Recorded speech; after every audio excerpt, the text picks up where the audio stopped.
when you're talking about PSJ Bears in 1962 and 63, just keep in mind that they had a little bit of everything. They had talent, they had coaching, a little luck, because every team needs a little bit of luck. But they have accomplished something that no team in the Valley has ever done. They made it all the way to the final game 2 years in a row. This is a story about football and how it has affected the lives of many in the communities of the Far San Juan Alamos School District. This story began about 50 years ago and continues to be told today. It's the football days back in 1962 and 1963. This story is called Back-to-Back Bears.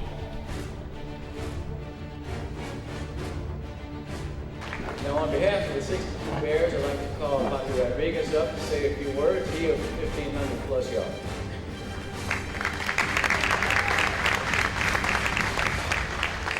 Thank you. It was 1,730 yards.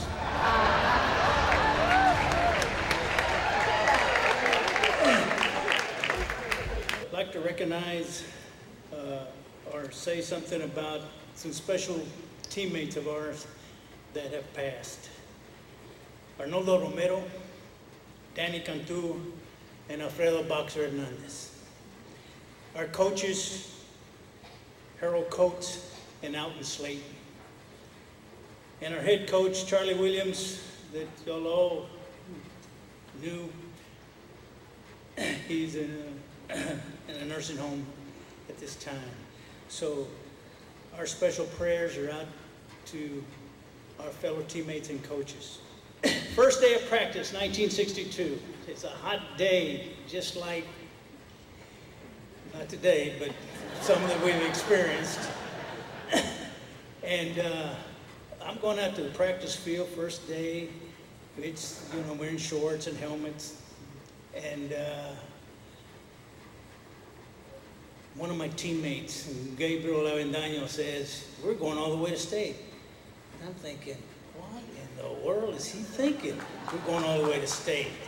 But, I just, it stayed 50 years. That has stayed in my mind. This guy was thinking way ahead. Donna had done it the previous year. So why couldn't we do it? But the only thing in our district was one of the toughest teams in the state. It was our biggest rival, San Benito.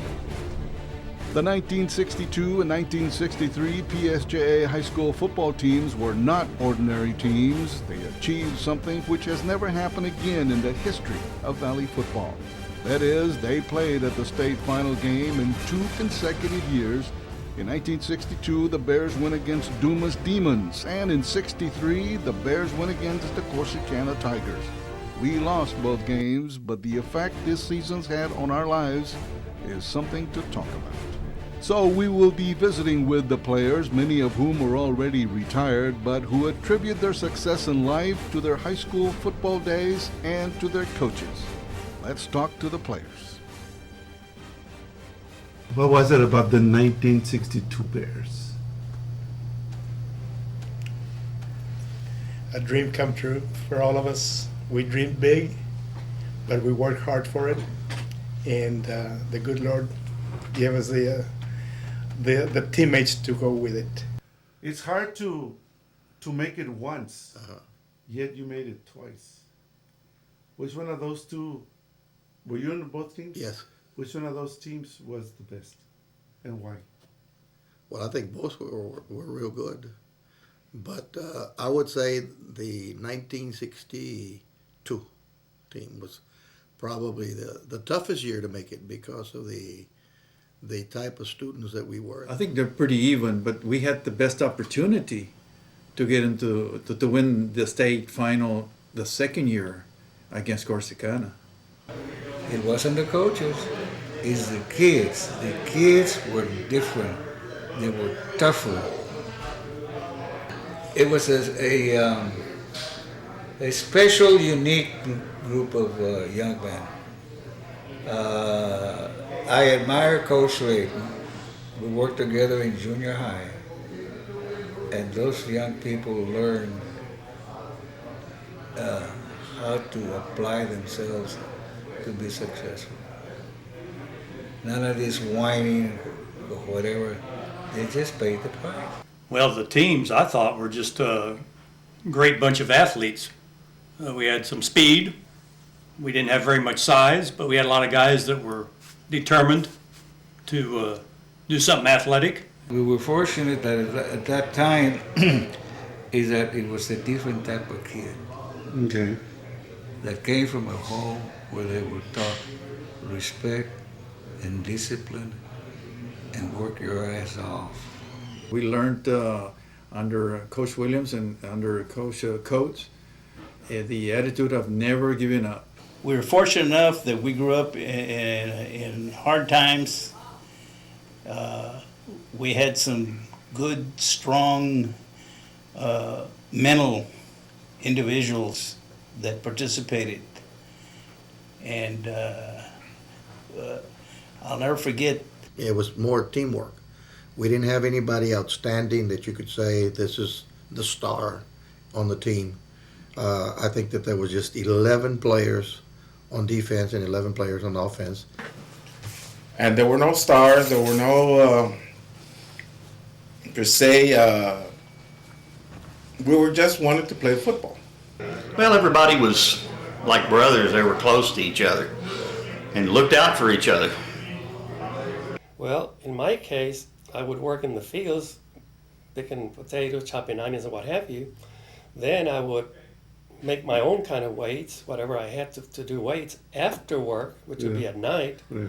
Then I would get out there on a country road and run, because I was a runner, I was a miler. I would run 3 to 5 miles before I would come back home. And of course, we had to be up at 4:30 next morning to go pick potatoes again. And what was it about those teams that, I mean, you know, look at you, you went to state twice. Well, I was a sophomore. I was on the last team, and I made it as a sophomore.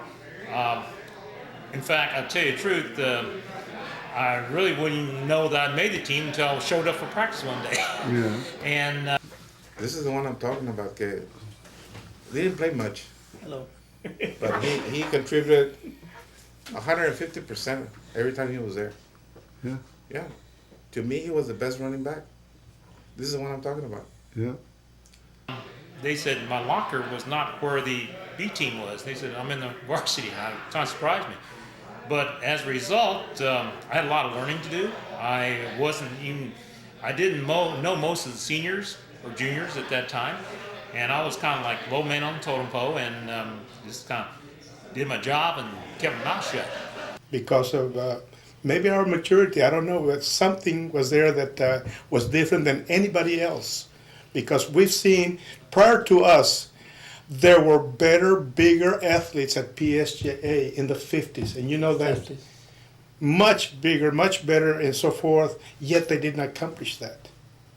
So it's amazing that I call ourselves average athletes, to be honest with you. We were average, but that big heart was there. In the field, what's that thing? Yes. And, we were all small. I think the biggest guy on our defense made maybe 165, and, on 75, we just weren't a big team. Now, the offense had some pretty big boys, but the defense, the Border Bandits, I mean, we just was small. I mean, that's all there is to it. Now, fast, Danny Cantu, Richard Cortez, those guys like that was really fast, and that helped. You could be where you're supposed to be when you, and then we'd gang tackle, of course, and that would be it. Of your players, describe the one that you said he made the difference in the team. I would say Danny Cantu. Okay. He's passed away, and he was a heck of a little linebacker. He only weighed about 140 pounds, and he was an inside linebacker. And I would say that he was real tough for his size, but he was not the only one. We had Jesse Willingham and Julio Ayala. Julio Ayala was our coach on the field. Yeah. So see, but the toughest little guy was Danny Cantu. You were married to? Danny Cantu. Danny Cantu. Tell me about him. When he was in high school. He was good. He made good grades. Okay. He was a good football player. No, great football player. Mm-hmm. And then we graduated and he went to college somewhere else. and I went to Pan American. And we broke up. And then he came back and we got married. Everyone has someone who has had the most impact in his life. Some say it's their parents who set the course of direction into their lives, and thus they are who they are today. Athletes, football players say it was their coaches. The PSJA Bears 62-63 team members agree. Of all the three coaches, sir, which one had the most impact on you? Coach Harold Coates, because in 1961-62, the spring of 62, the returning lettermans for the 62 teams were few in numbers, and they started embedding in our minds that we were going to be state champs the following year. And we would say, well, how in the world can we be state champs? We lost 9 out of 10 We lost games. 9, and they had a 7-3 season, but they embedded that and they made us believe that we could be champions. And they gave us a real rigorous off-season program where they wanted us to be quick, they wanted us to be as fast as we could, and wanted us to be strong and be able to compete. And to me, Coach Harold Coates was the best coach that ever lived, as far as I'm concerned. And I think that if you were to ask most of our defensive players, they would tell you the same thing. I think we had coaches that truly believed in what they were doing. They were able to motivate us to excel beyond our expectations. And I think in day one, in August, when you came on board, they already were instilling in you that we are going to go to the state final game. And we have so many weeks to go, and this is week 1. So they got you ready, they motivated you. What kind of coach was he? Is he a tough coach like you? Coach Charlie was a little different. They had a lot of athletes. I'm talking about big team. He played a 2-team system where he played an offensive team and a defensive team. Well, really the only team in the Valley that did that because he had a lot of athletes. And she had some outstanding coaches that he worked with. We had 3 excellent coaches there at Far San Juan Alamo. Charlie Williams was our head coach, and he was also my position coach. And then we had Alton Slayton and Harold Coates, who coached the defense. And as far as I'm concerned, those are 3 of the best coaches I've seen around the state of Texas. That's one of the things that and I think that's one of the things that helped us to blend together to the team that we did. And it was just amazing. I was very proud of that team. I'm very proud of both teams. And I wished all the future Bears the same. It says that it may not be done 2 years in a row. I think it can be done, and I wish the Bears, future Bears. What team did you play for? I played for the 62 team. What position? I was a tight end. Larry was the wide end, the wide receiver here. They call it a split end back then, but I was wide receiver. One of the things that PSJ did at that time under Coach Williams, we had the platoons. You know, we had a complete offensive unit and a complete defensive unit. Once in a while, somebody from the offense would play a little defense, you know, and vice versa.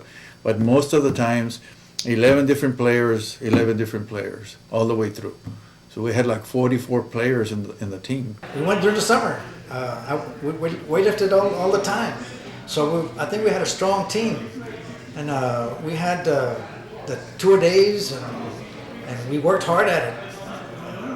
So the team did well, you know, as far as, and we didn't have breaks, you know, like they say, you know, the water breaks and all this. Every once in a while, I think it was the last year that they decided to give us water, you know, from the cheerleaders. Cheerleaders would come in and give us water for practice, you know.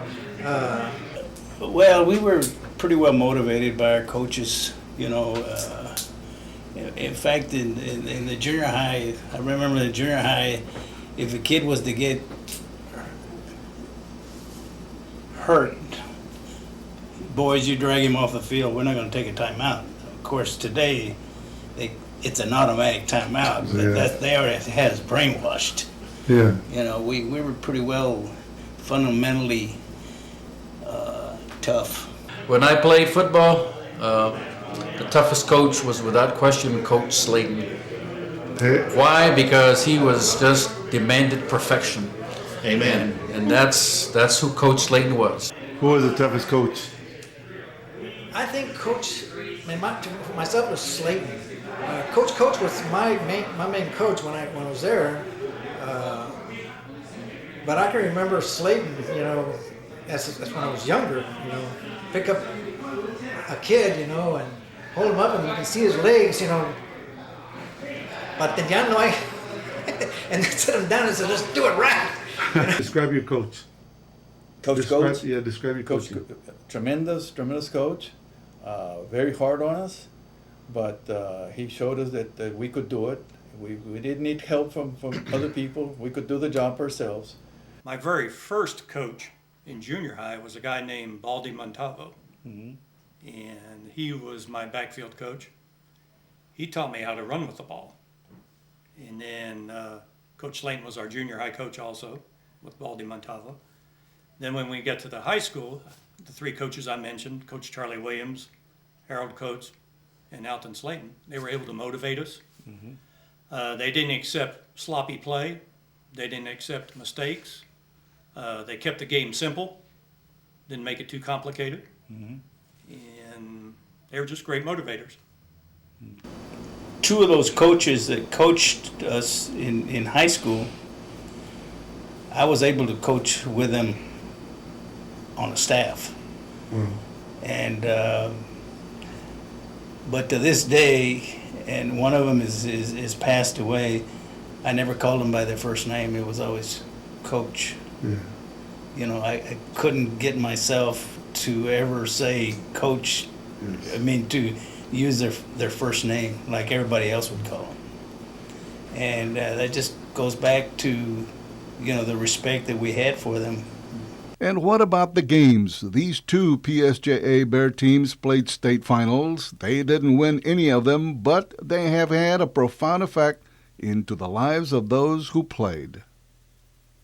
Well, in 1962, we played PSJA, and we had a full crowd up there. And as a matter of fact, I think the Texas University staff was there to scouting Jim Helms, because he was a big-time player. Yeah. And Jim Helms was being recruited by Texas, and of course other schools in the state and the country. And so they were there for that game, and the game ended up 0-0, 62. And of course they went on ahead on first downs. How did Jim Helms do that day? Not very good. We never thought that we would get as far as we were going to get. Twice. Yes, twice. We all played. You played hurt. If you were hurt, you would play hurt, and you didn't quit. I remember one time Cruz was hurt in 62, and he played hurt. Everybody played hurt if you got hurt, but you wouldn't be on the bench. I mean, We didn't want to be on the bench. We didn't want to. We wanted to play, and we all played. The only play I remember really well was one of the last plays of the game when I was playing in the second half. I didn't start that game. Eddie Graves started, but then I went in the second half, and I can remember myself and Phil Hattrick simultaneously hitting their all-state tackle and knocking him for about 10 feet. And when he stood up, he had a look on his face like, am I the only player on the field? What we had was speed. Maybe it's more so quickness. In other words, we were real fast from the 1 to the 20. We can probably beat anybody. So we were quick in that way. We didn't make tackles like one of us made a tackle. It was a gang tackle. One, we were taught to hold the guy up and let 2 or 3 others come and hit him. So we learned how to do that. And you got to remember, Phil Hector was the all-state first team tackle that we had that year. He was a hell of a lot bigger than I was. But I could still see, I hit him high and Phil hit him low, and I could still to this day see Phil's head right below mine. Wow. As we both hit simultaneously. And that guy, well, I'll never forget the look on his face when he finally could pick himself up. I know his eyes were glassed. I don't know if you know, glass eyes, that's when somebody really nails you. He had them. He had that look like, am I the only guy? It is rare that any opponent football team from that era can be located and asked, "We know you beat the Bears to win the state championship, but what kind of game did they play?" The defense was the Far San Juan Alamo Bears. They had the toughest defense we faced all year, and that was against 4A teams. We played against 4A teams in the Panhandle. We played against Borger. We played against Pampa, and we played against Amarillo Palo Duro. And no one frustrated us or played as tough against us as the Bears. Okay, you were playing against Giants? Oh yes, very big guys, very big guys. Dumas, man, they were just so bigger than the University of Texas line, they told us. Did you get hit by any of those guys? Ooh, yes. Dumas was huge. Yeah. In fact, we went to a PSJA All Years reunion this past weekend in Kerrville, and there was a player from Dumas on the Dumas State Championship team that was there. He had married a girl from Far, and so we had the opportunity to visit with him and so forth and so on. And I mean, I don't know what their offensive line or defensive line average, but it was well over 200 pounds, probably in the 230, 240. And here we were, our defensive line probably averaged 160 or 70, and the offense was probably about the same. When I was a junior, I think I weighed 185 pounds. When I was a senior, I was 196 or something like that. Ernie Nagy and I were the biggest guys on the team, and he was just shy of 200. So, you know, we didn't have a lot of size, and the defense was smaller. It was just 3 quarters of incredible frustration. Nothing worked, and I think we just finally wore those guys down with our size, and we just couldn't believe how quick they were. We did have a few timely passes and a couple of timely runs, and other than that, we were lucky to get away with a victory. The day before, when we went over there to play the game, I remember we were on the field, we were at TCU Stadium, and I remember Coach Slayton telling us to enjoy the game, play the game, but he said also take a moment and look at your teammates, look at the crowd, look at the stadium, and remember it, because a lot of guys would not get to play this game. This is the game that you would always remember.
My name is Gary Roman, and I was the quarterback for the 1963 state championship team, which was an unusual year in that we went 14-0. We did not lose a game that year. But tell me a little bit about the game itself, your experience playing against the PSJA Bears. Y'all were just like us. Yeah. I mean, we were very aggressive too. If you look at every punt on the video now, we all have video. both sides were head hunting for each other. I mean, looking for somebody the opposite color to hit. How did we beat them? Yeah. It was our day our rabbit's foot came through. It was luck. I would say a lot of luck. Of course, two good teams had worked hard, and here we are, our 14th game, and it was just a hard-fought game, and we just happened to come out on top that day. Very aggressive team, very well coached, and you had already beaten Lamarck, who was probably rated as a top team in the state, and so you guys came out of nowhere, and so did we. We weren't supposed to be there either. So there was really two teams that were there that probably on paper had not quite as much potent weapons as other teams, but. Well, like I say, I'll take my hat off. Of all the teams we played, that was the hardest that I'd ever been hit by anybody. And I was really in awe at the aggressiveness and how hard they hit. And not only when you were stood up, not by one, but you were a good chance you were going to see all 11 of those ball players on you before you got up. So we were very fortunate to come away with a victory, I'll say that.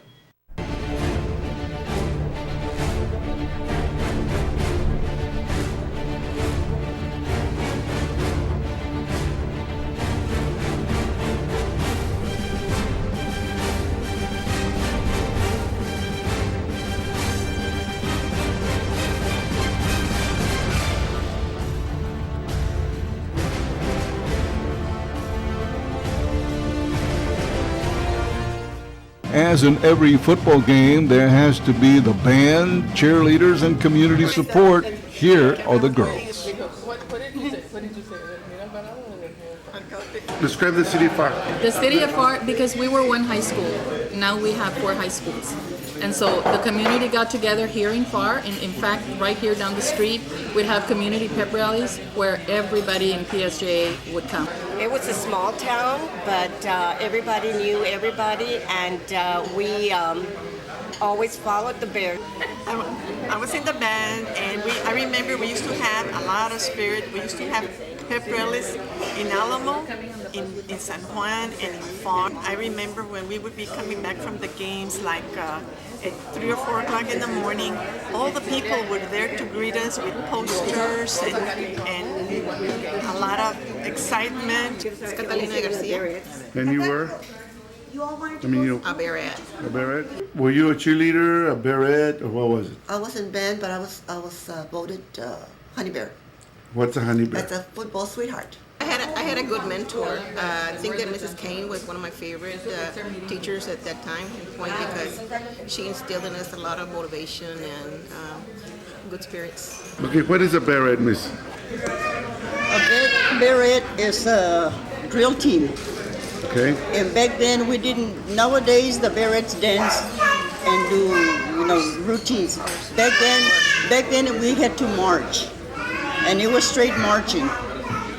None of this fancy dancing and stuff like they do now. We had to be in ranks, and it was totally drill team. It was totally, well, in fact, our uniform had the little, the army cap, okay? Our dress uniform, for example, the taller you were, the longer your skirt. If you were short, we lucked out, then we could really show off our uniform. Describe the community of FAR. From you from FAR, or where were you from? From FAR, yes. FAR. Okay, what about FAR in 1962, the community? Well, the community of 62 was a small community. We were, actually for us, for the football team, we were a bunch of guys from all over the city. And because we only had one high school, we came together right at the right time. In the eyes of our community, we were great champions to them, whether we won or we lost that last game. I think we were very well accepted, and even to today, we're still recognized as winners. He had a great sporting cast in the school system and in the cities. They were really influenced by the football team and the community. What was it about those teams in the 60s that... Spirit. not only the team, but I mean, who has a live bear running in front of us? I mean, it's just the spirit. Quarterback Club backed us up. And when we went out on our buses, everybody had Go Bears. I mean, it's just the spirit. I don't know if they could get that back, these teams would win more. Because when you're 15 and 14 years old, you feel like Trojans going to war. I believe that the culture has changed everywhere else. So what's happening to today's kids? Well, too much free time, one thing. Too much free time. Too many Nintendo games. Right, and of course lack of commitment, but that has to be instilled from childhood. You don't teach a 15-year-old how to be committed to something at age 15. It has to be from the beginning. We only had 3 coaches. Okay. We had the defensive coach, the offensive line coach, and then Charlie Williams was the head coach and the backs. The only problem between the Valley and the rest of the state is the emergence of the black athlete. So the culture out here today is not doing that. So to have a team from the Valley go to the state championships year in, year out with the athletes that we have, it's going to take more than speed and endurance and size. Because we don't have the speed and endurance and size that some of those teams upstate have. You didn't play any games on them? Against them? Yes, later on, finally we got, before I left Donna, I think one year we were moved up, and they were still at that time was 3A. Yeah. And then I think in a year or two they moved up another notch. They were always in 3A or 4A, and 4A is all they had at that time. But football was not my sport, but they'd make you love it. I mean, it's just what it is. The practices were hard. They really worked us out, but the spirit was there. The town spirit was there, and I think that would be the thing. What was the key that made this team gel and go to the state playoff? I think the coach made the difference in getting us to believe. As a matter of fact, if you look, and I don't know if I should say this in camera, and I don't know if you want to show it or not, but on that defense, you don't see any Anglo, you only see Mexicans, right? And the defensive coach didn't want Anglos on the team; he wanted Mexicans. On the defense. On the defense. On the defense. All he wanted was Mexicanitos. And why do you suppose? He thought that they were the ones that would hit you. He felt that we were going to hit you. Yeah. And that's one of the things that we were taught. We hit people. We're going to out-hit. We're going to out-tackle in the different teams we're going to play. It was a defensive that nobody was using in the Valley. The setup, the lineup, and the way they would play it was their own, defense. In other words, the way they wanted to play based on the talent that they had on the team, which was quickness. So what happened in 1964? 64, they were more talented than the year before, and they just messed up in by district. They had more talent. They were rated number 1 in the state start of the season. What did you tell Coach Williams after they lost the first time, then they went around the second time? Did you tell him anything? Did you give him any advice? No, not really. We were usually in the playoffs, and they were in the playoffs, and we were very busy. When they went upstate, they played some outstanding schools and held their own there right up to the final game, and they could have won that. Yeah. I listened to it. We were in the finals playoffs, and I listened to it on the radio on Saturday, because we had played on Friday. What was it about this team of 62, 63? Well, clearly this team had to have had something very special. Special bond, I guess, between the players and hard work, and they believed it was possible, and I guess they went after every game with everything they had, and they just refused to be beat. Did that have any effect in your life? I would tell you that if you looked at those team pictures of the 1962 and 63 teams, I would venture to say that about 85% of us were college graduates, and the rest of them that were not were successful in life, We all came together to play at this game, and I think it was somebody a lot more superior than us that decided, okay, we're going to bring you guys together, and then they threw in the coaches, which to me, these coaches were colorblind, because these coaches didn't care if you were brown or white or black or blue or green. Everybody was expected to do their job. Everybody was expected to do what they were supposed to do. Even if you were a backup, you were expected to be ready if your number was called to play in any game. And so these guys, they taught us a lot about football, but they taught us a lot about life, about that in order to be something bigger than anybody else, you're going to have to work together. You're going to have to hold hands, and you're going to have to be one. And that's what they taught us, how to be one and work together. It was incredible when they put us together, mold us together into one unit. But to me, we were 40 individuals playing as one unit. That's what amazes me, that we were synchronized. They believed in us, and they put us together. They molded us together. And we stuck together, and we played together. Today, you're still together. Yeah? Yeah, I get that. Yeah, we have, sir. Well, 1962, we opened up with Netherland at home, thank God. And it was Charlie Williams' first game. And of course, he won over 100 games. But we were fortunate. Our defense stuck together, and we beat them 7-0, and saying, wow, this is, we just did something, So the next game, and I'm not going to go down every game, but the next game, we have our heads this big. But we beat Netherlands. By golly, San Benito couldn't. So we play Edinburgh. And Edinburgh beats us. And I think, is Freddie Akers out here in the crowd? Freddie Akers, folks.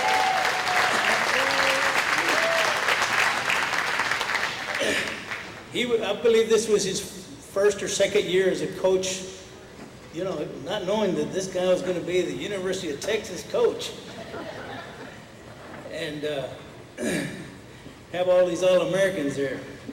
But anyway, I will say this. I've only been called a hot dog once in my life, and Coach Akers, you were the one.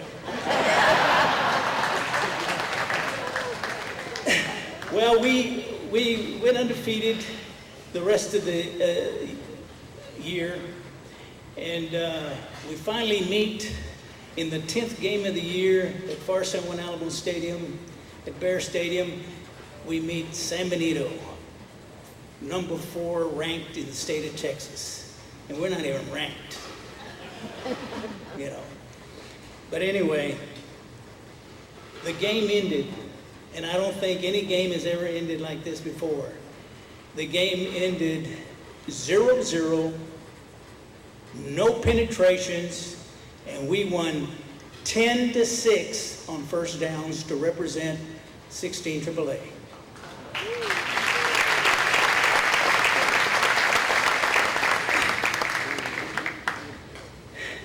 Then we were fortunate because they had the great Jim Helms, Robert Cortez. They had some big players. Then we beat Sal San at Far. We beat Austin Johnson at Far. And a memorable moment about Austin Johnson was, here comes these guys in pre-game with no shoulder pads on. And we're looking at these guys, and they had, half of their team was black. Now, we were small, but we knew that our quickness was very outstanding. We were tough and strong and all that kind of stuff. But, you know, speed, gosh, we were scared to death going into that game. Well, we beat them 26-0.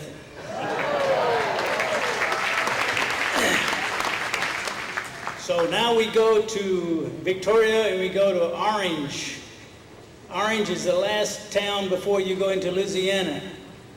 We'd never heard of Orange. They probably had never heard of Forest San Juan Alamo either. But we beat them. Semifinals. Okay, here we go. The last game of the year. And it's about the middle part of December, just like it is the state games today. 79 degrees on Wednesday. On Thursday, when we take off, still 79 degrees, 80 degrees. Well, when we hit Corsicana in the Fort Worth area, it's in the 20s. So we didn't know what to do when we got off that bus. Well, anyway, as we hit the state game, we were, you know, it was a day game, thank God, but for 3 quarters, we led 3-0. Bucho Gomez, which is in our audience, he hit and saw in the film, he hit the field goal, and we led 3-0 in the fourth quarter, going into the fourth quarter. And they came down, it was 4th and 1, and by golly, our defense, which was a renowned defense, held them. 4 downs on the 1-yard line. Well, we punted again, and we got the ball and couldn't move it very much. And here they come again, and this time they scored. But it was 4th and 1 again. This time they did score. But they outweighed us 50 pounds per man. And I tell you what, they might have beat us on the scoreboard, but in our hearts, in our souls, we took it to them. Thank you very much.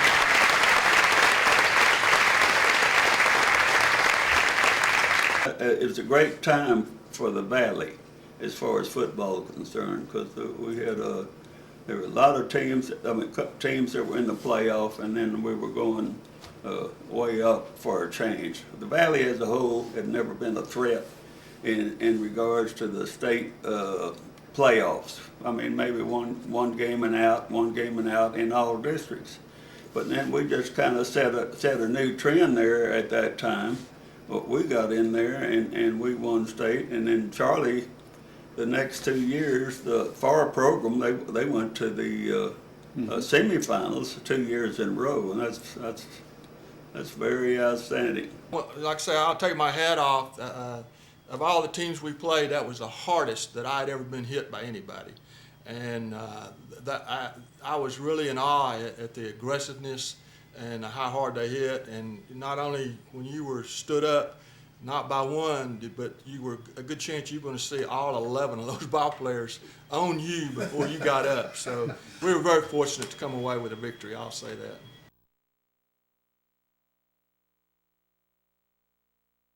Let me tell you a little story about that I almost did not play in the game. Oh. Almost did not play in that big game at TCU Stadium because the day before we were supposed to leave, my family got word that my grandfather, who I grew up with, had been killed in an accident in Mexico. My grandfather and some of my relatives had gone to Mexico City to see other relatives, and they were on their way back. And we were told that the driver of an 18-wheeler apparently fell asleep, and he hit the vehicle head on, and there were no survivors. So as soon as I found out, of course, I went and talked to Coach Williams and Coach Slayton and told them, I can't go. I can't go. My grandfather had passed away, and so we met in Coach Williams' office, and he said he was very sorry.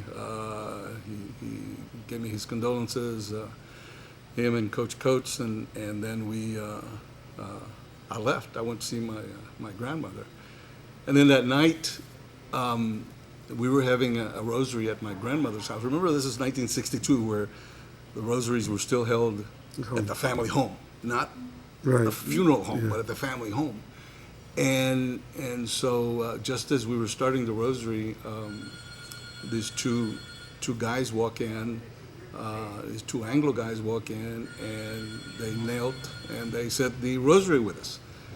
And after it was over, I went and thanked Coach Williams and Coach Coates for coming to my grandmother's house to pay their respects. And so I introduced them to my grandmother and to my tios and my tias. And coaches talked to my grandmother for a little bit, and they explained who they were. They were my coaches, and they talked a little bit about me, and they talked a little bit about the game, and how important it was for the community and for the high school and for the whole student body, and especially for all the guys that were playing on that game. But and then they left, and you have to remember it was my abuelita and my abuelito. When they were married, when they were first married, they moved from Mexico City to McAllen. And he was a farmer. He had about 60, 70 acres there in McAllen on McCall Road. And they had 13 children. And now her job was to take care of those 13 kids and now take care of all the grandkids. So she had her hands full. And I think the only thing she knew about American high school football at the time was that my mother would call her every Friday and tell her to pray for me that I would not get hurt. But anyway, then the coaches left. And I was told that the next day the guys were supposed to get on the bus, and I was told there was a large delegation of people at the stadium to see the guys off and wish them well, and that they had a police escort. I say I was told because I was not there. I was not on the bus. But that about mid-morning, my grandmother called me, and I thought she wanted me to say something at the funeral, or that she wanted me a pallbearer. And so my mom and my dad and I, we went over to see her, and that's when she said she had thought about it overnight, and that she thought I should go. She thought I should go and play the game. And I asked her, "Are you sure?"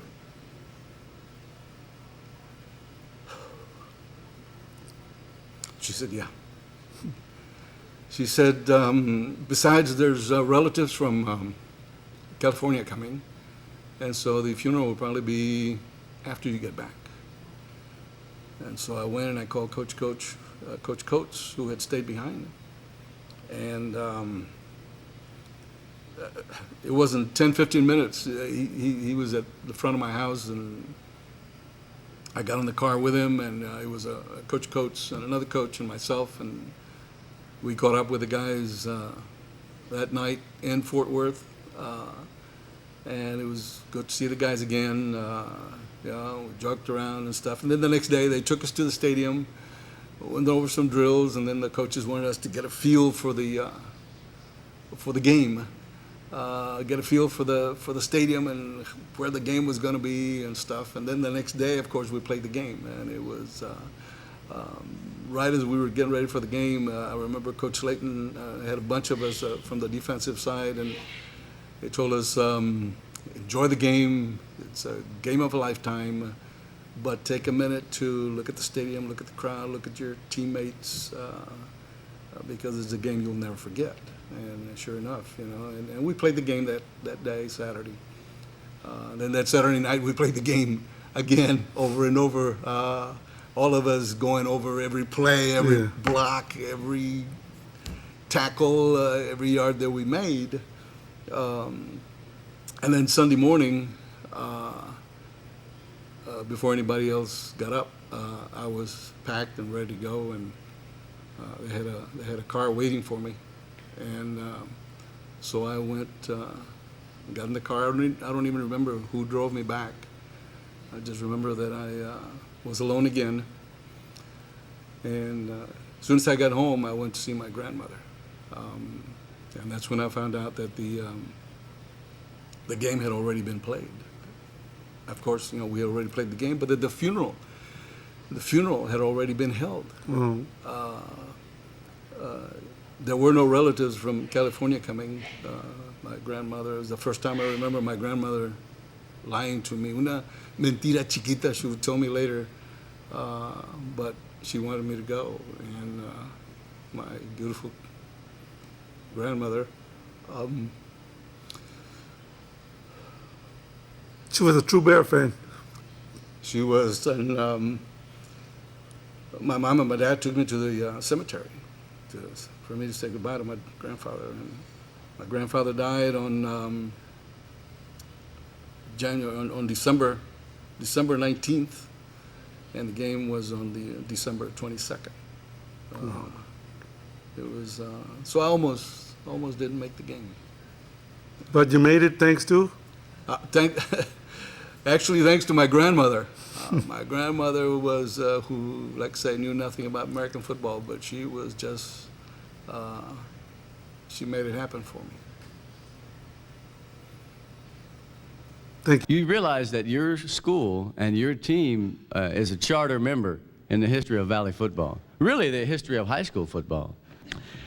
And so you know that the reputation of this place far exceeds its grasp. This program, this school, this city, these cities are an entity to be recognized, and I think you should be congratulated for that. So now, 62 and 63 football. Each team had a certain feel, right?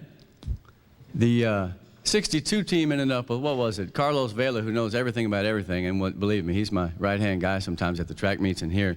He was telling me not only about the number of degrees that were earned by the players, but another time we talked about the number of all-district players on the teams. There were tons. I think there were 13 guys off that 62 team that were all-district. And again, that was back at a time when I think the competition was more fierce. I'm not trying to denigrate today's football by any means, because, hey, I'm out there every weekend doing my thing and enjoying it and writing about it. But having 13 guys off of one team, that's a great football team. I don't think they ever got outsmarted, right? One of the things you talk about is the coaching they had, Charlie Williams and those guys. Charlie Williams was a young buck back in 1962. He'd come to the school in '58, and here he was getting his chance in the big time. Well, lo and behold, all of a sudden, the great talent they had and the amazing coaching staff they had, the community support they had, all came together. To get two groups like this, it's strange. It's strange to see that happening here in South Texas. And so that's the main thing of the whole season, was that why did it happen? We just happened to have the right kids and the right coaches at the right time. Well, we hope you have enjoyed our story, a story that has not been repeated by any other football team in the Valley. It's been 50 years now, but it has not ceased to amaze sports people in South Texas how this game impacted the lives of those individuals who today they say that if it wasn't for football, many of them would not have gone on to college or become the successful career individuals that they are.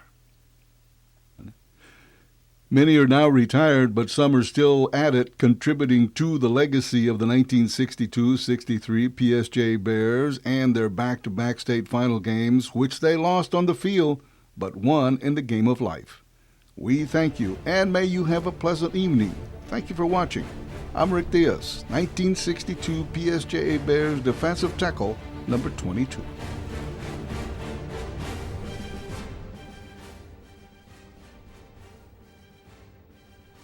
Yeah.